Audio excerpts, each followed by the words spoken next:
Evoco en la distancia tu luz de atardeceres, el mágico silencio que tanto idolatré. La sombra de tus calles vistiendo mis amores, allí junto a la amada que nunca olvidaré.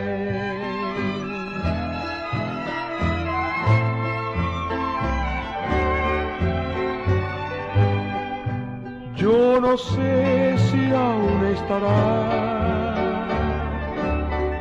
esa esquina de mi barrio donde antaño yo aguardara a la dueña de mi amor. Bella estampa del recuerdo, perfumada de jazmines y encendida por el beso que al partir le daba el sol.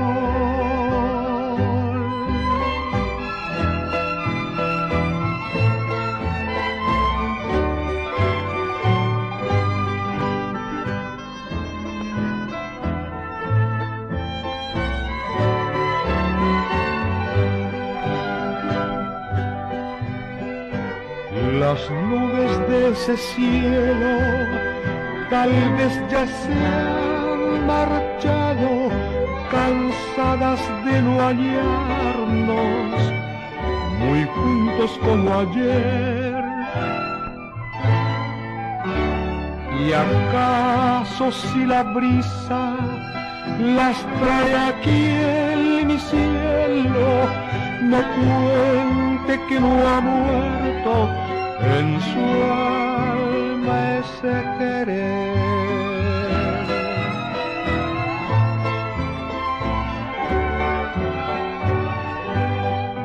Te imagino en la distancia, aguardando mi llegada,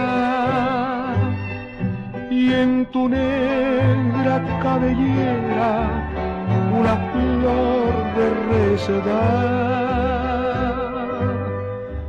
Bellas tardes, azucenas, yo presiento que han de oírme y en un